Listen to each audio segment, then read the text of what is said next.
은행 적금 이자에서 매년 수백만 원씩 세금으로 빠져나가고 있다는 사실 알고 계셨나요? 지금 당장 사회초년생이거나 월급쟁이로 노후 준비 막막하신 분들, 그리고 투자는 하는데 세금 때문에 수익이 갉아먹히는 분들이라면 오늘 영상은 그냥 지나칠 게 아니라 무조건 끝까지 보셔야 합니다. 단순히 아껴서 모으면 된다고 넘겨버리기엔 지금 대한민국 노인 10명 중 4명이 빈곤층이라는 통계가 너무 심상치 않습니다. 오늘은 남들이 다 적금 금리만 비교할 때 그 뒤에 숨겨진 합법적 절세 계좌와 30년 후 5천만 원 차이 나는 복리의 비밀을 제가 싹 다 분석해 왔으니까 딱 집중해 보세요. 팩트부터 봅시다. 2023년 통계에서 OECD 최고 수준의 노인 빈곤율이 나왔습니다. 이게 먼 훗날 같죠? 지금 30대면 30년 후, 지금 40대면 20년 후 당장 닥칠 현실입니다. 사람들은 은행 이자 받을 때 그냥 돈 들어오는 거라고 생각하지만 제 눈에는 매달 손해보는 구조로 보입니다. 왜냐하면 15.4%라는 어마어마한 세금이 자동으로 빠져나가고 있거든요. 이자 소득세 14닛, 지방소득세 1.4%, 합쳐서 15.4%입니다. 그런데 99.9%의 사회초년생들은 이 사실조차 모릅니다. 은행에서 연 3% 준다고 하면 그냥 3% 다 받는 줄 알죠? 실제로는 아닙니다. 이자 100만 원 생기면 15만 4천 원이 증발하고 84만 6천 원만 통장에 찍히는 겁니다. 제 후배 중에 김대리라는 친구가 있었는데요. 이 친구가 회사 입사하고 나서 3년 동안 매달 50만 원씩 적금 들었습니다. 금리 3%짜리였죠.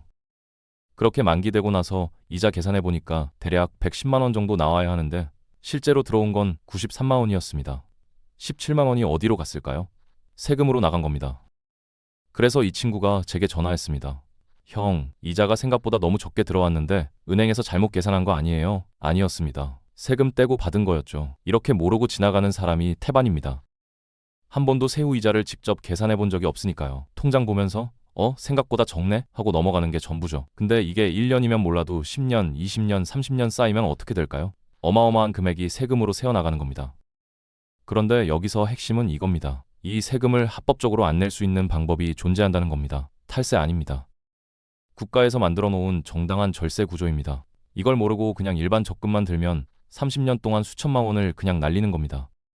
세금 아끼는 것만으로도 실질 수익률이 확 달라지거든요.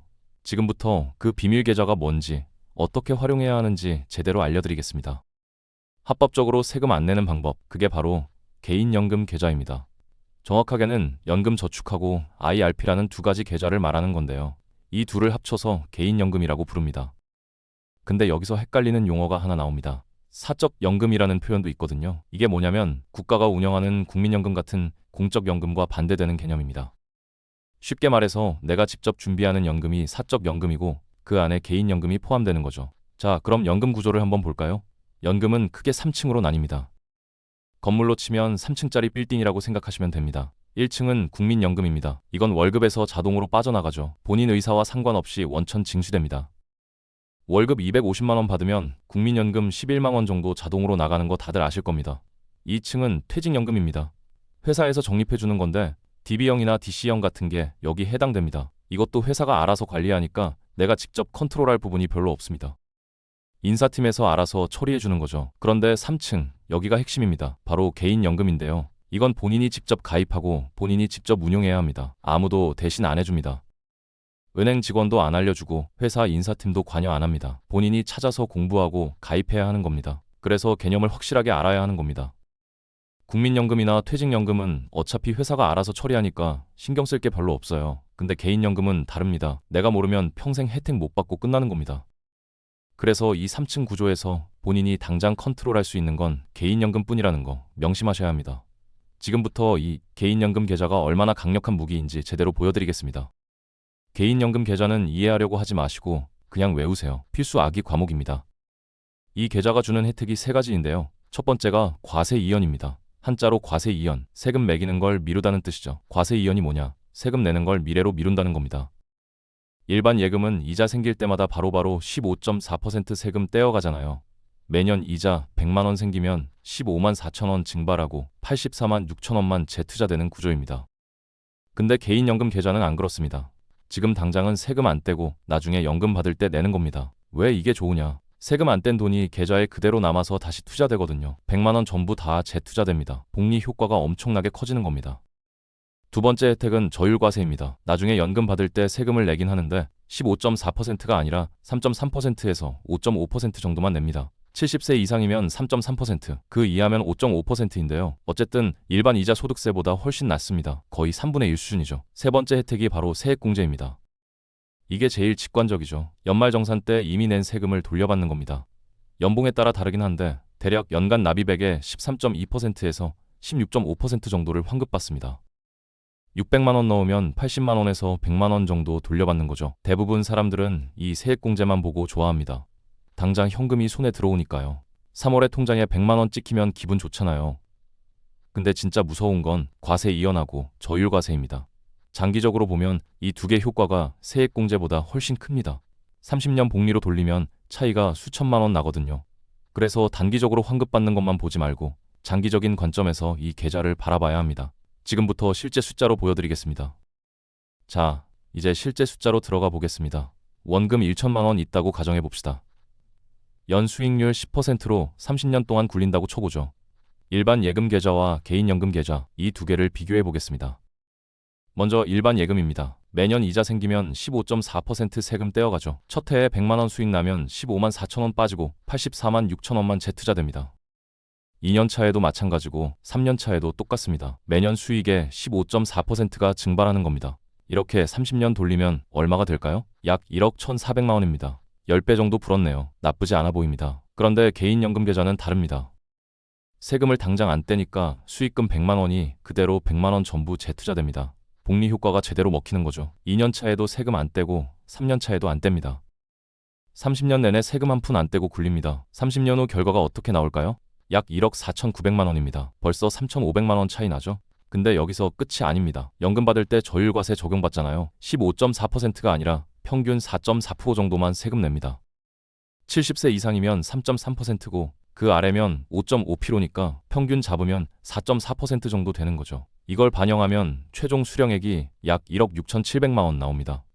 일반 예금은 1억 1,400만 원, 개인연금은 1억 6,700만 원, 차이가 5,300만 원입니다. 똑같은 원금 1천만 원으로 시작했는데 단지 계좌만 바꿨을 뿐인데 5천만 원 이상 차이 나는 겁니다. 이게 복리의 마법이고 과세 이연의 힘입니다.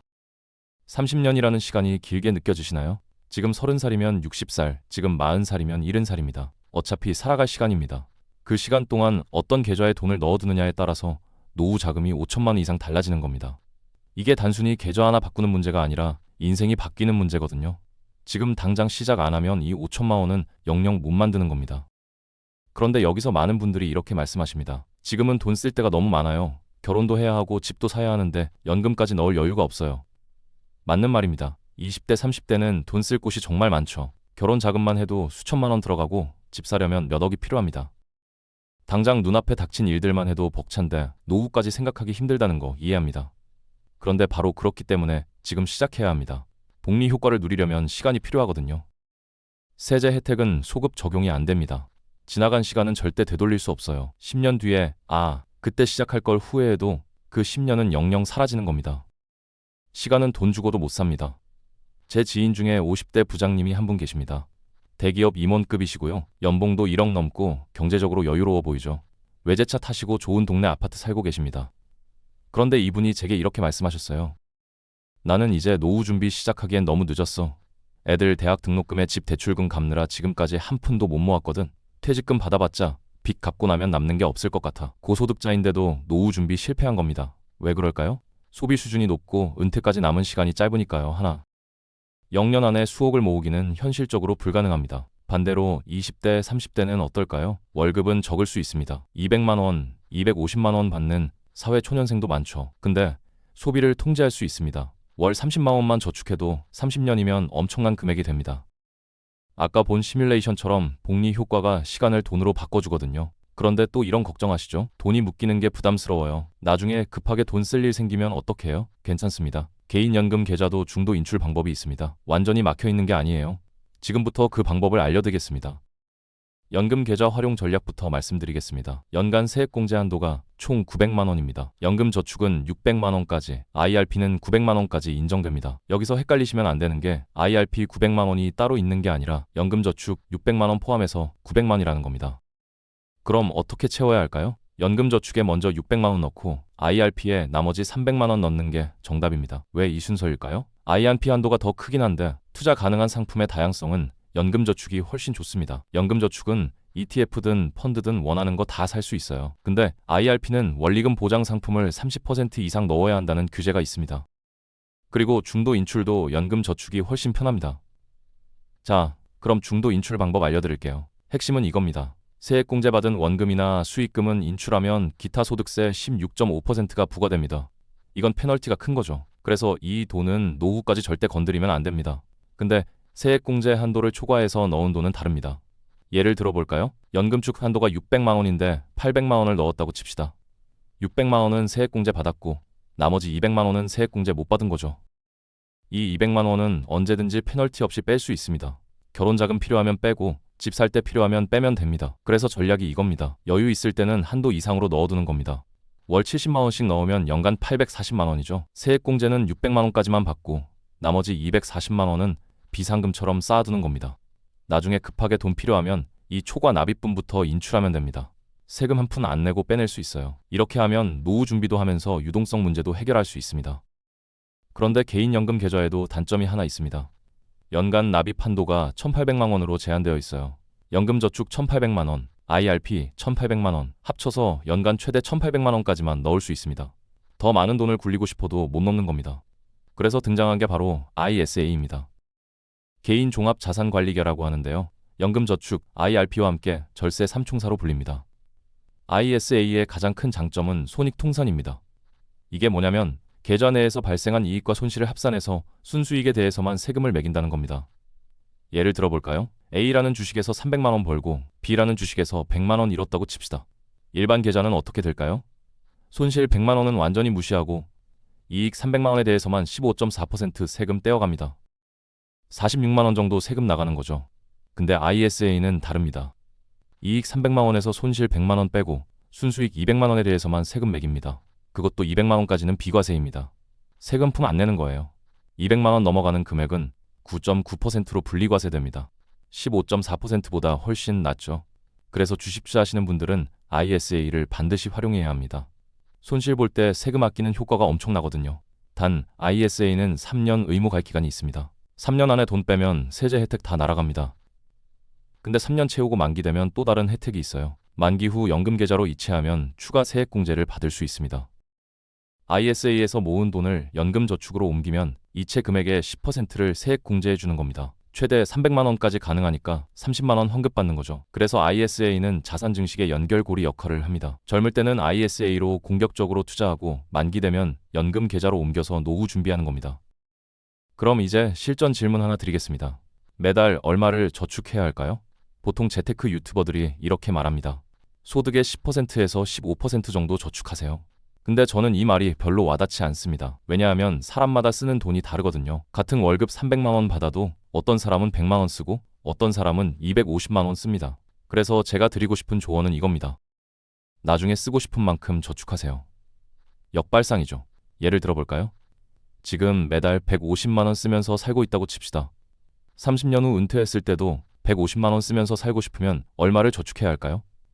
만약 예금 금리가 물가 상승률이랑 비슷하다면 150만 원 그대로 저축해야 합니다. 그래야 미래에도 150만 원의 가치를 소비할 수 있거든요. 근데 투자를 하면 얘기가 달라집니다. 수익률을 연 5%로 높일 수 있다면 어떻게 될까요? 매달 저축해야 하는 금액이 확 줄어듭니다. 대략 70만 원 정도만 저축해도 됩니다. 수익률 10%로 올리면 어떻게 될까요? 월 28만 원만 저축하면 됩니다. 보이시죠? 투자 수익률을 높이는 행위는 현재의 소비를 줄이지 않으면서도 미래의 부를 확보하는 가장 효율적인 수단입니다. 그래서 투자 공부가 중요한 겁니다. 단순히 돈 불리는 게 목표가 아니라 지금 내 삶의 질을 유지하면서 미래도 준비하는 거거든요. 월 30만 원 정도면 누구나 시작할 수 있습니다. 사회초년생도 가능한 금액이에요. 이 돈을 아까 말씀드린 절세계좌 3개에 나눠 담으세요. 연금저축, IRP, ISA에 각각 10만 원씩만 넣어도 됩니다. 그리고 꾸준히 투자하면서 수익률을 5%에서 10%로 높여가는 겁니다. 그럼 생활 수준을 전혀 낮추지 않고도 노후 준비가 완성됩니다. 지금부터 구체적인 투자 방법 알려드리겠습니다. 투자할 때 가장 중요한 원칙은 분산입니다. 어느 한 국가나 자산에 올인하면 절대 안 됩니다. 미국, 한국, 신흥국 등 지역별로 나눠야 리스크를 줄일 수 있어요. 왜 그럴까요? 한 나라 경제가 망해도 다른 나라는 살아있을 수 있거든요. 2008년 금융위기 때 미국은 폭락했지만 신흥국은 버텼습니다. 반대로 2022년에는 미국 주식은 빠졌는데 유럽이나 일부 아시아 국가는 상대적으로 선방했죠. 그래서 지역 분산이 필수입니다. 근데 여기서 끝이 아닙니다. 주식만 보유하면 어떻게 될까요? 경제 위기 터지면 자산이 동시에 폭락합니다. 2020년 코로나 때 전 세계 주식이 한 달 만에 30% 이상 빠졌잖아요. 이럴 때 방어할 수 있는 자산이 필요합니다. 주식과 반대로 움직이는 방어 자산을 섞어야 하는 겁니다. 대표적인 방어 자산이 국채, 달러, 금입니다. 국채는 주식이 빠질 때 오히려 가격이 오르는 경향이 있어요. 사람들이 안전자산으로 도망가거든요. 달러도 마찬가지입니다. 위기 때 달러 가치가 올라가는 건 역사적으로 증명됐죠. 금은 또 어떻습니까? 인플레이션 올 때나 경제 불안할 때 가격이 치솟습니다. 이게 무한도전 멤버들이랑 비슷합니다. 유재석은 진행 잘하고, 박명수는 웃기고, 정영도는 분위기 띄우고, 정준하는 몸 개그하잖아요. 서로 다른 캐릭터들이 조화를 이뤄서 프로그램이 재미있고 안정적으로 굴러가는 겁니다. 포트폴리오도 똑같습니다. 주식, 국채, 금이 서로 다른 역할을 하면서 전체 자산을 안정적으로 지켜주는 거예요. 일반적으로 주식 50% 이상, 국채 30%, 금 20% 정도로 구성합니다. 비율은 본인 성향에 따라 조정하면 되고요. 중요한 건 상관관계가 낮은 자산들을 혼합해서 포트폴리오 전체 변동성을 낮추는 겁니다. 한쪽이 빠져도 다른 쪽이 버텨주니까 마음 편하게 장기 투자할 수 있습니다. 그럼 이제 구체적으로 어떤 상품에 투자해야 하는지 알려드리겠습니다. 개별 종목 고르는 건 너무 복잡하고 리스크 크니까 ETF로 가는 게 답입니다. 연금 계좌에서 ETF 사면 되거든요. 제가 추천하는 포트폴리오 비율은 이렇습니다. 첫 번째, KODX 미국 S&P 500에 30%를 배정하세요. 이게 미국 대형주 500개를 담은 ETF입니다. 애플, 마이크로소프트, 엔비디아 같은 기업들이 다 들어있어요. 미국 경제가 성장하면 자동으로 수익 나는 구조죠. 두 번째, KRX 금현물 ETF에 20%를 투자하세요. 이건 금 가격을 추종하는 상품인데요. 재미있는 게 금 가격은 달러로 거래되거든요. 그래서 금값 오르면 수익 나고 원화 대비 달러 가치 올라도 수익 납니다. 일석이조인 겁니다. 세 번째, 나머지 50%는 KODX 200 미국채 혼합에 넣으세요. 이 상품이 정말 좋은 게 한국 주식이랑 미국 국채가 4대 6 비율로 섞여 있습니다. 자동으로 분산되는 거예요. 한국 주식 오르면 좋고 안전자산인 미국 국채도 같이 있으니까 방어도 되고요. 그래서 이 3개 ETF만 있으면 미국 한국 주식 분산되고 금이랑 달러 해지되고 국채로 방어까지 완성됩니다. 비율 정리하면 KODX 미국 S&P 500 30%, KRX 금현물 20%, KODX 200 미국채 혼합 50%입니다. 매달 10만원씩 적립한다고 칩시다. 3만원은 S&P 500, 2만원은 금, 5만원은 200 미국채 혼합 이렇게 사는 겁니다. 근데 시간 지나면 비율이 흐트러지겠죠? 주식이 많이 올라서 40%가 될 수도 있고 금이 안 올라서 15%가 될 수도 있습니다. 그럼 어떻게 해야 할까요? 리밸런싱 하면 됩니다. 비중이 낮아진 자산을 더 매수하는 겁니다. 금이 15%로 떨어졌으면 다음 달에는 금을 더 많이 사서 20%로 맞추는 거죠. 이렇게 꾸준히 목표 비율 유지하면서 장기 투자하면 됩니다. 복잡하게 생각하지 마세요. 그냥 이 3개 ETF만 기억하시면 됩니다. 여기까지 다 설명했는데 실천 안 하면 아무 의미 없습니다. 아무리 좋은 투자 전략 알아도 절세 지식 쌓아도 행동하지 않으면 통장 잔고는 그대로거든요. 지금 이 순간부터 생각을 바꿔야 합니다. 지금 쓰고 있는 월급이 온전히 현재를 위한 돈이 아닙니다. 미래의 나에게서 빌려온 돈입니다. 연금 저축 안 하고 투자 안 하고 그냥 다 써버리는 건 비싼 이자 내면서 미래 돈을 당겨 쓰는 것과 똑같습니다. 30년 후에 청구서가 날아옵니다.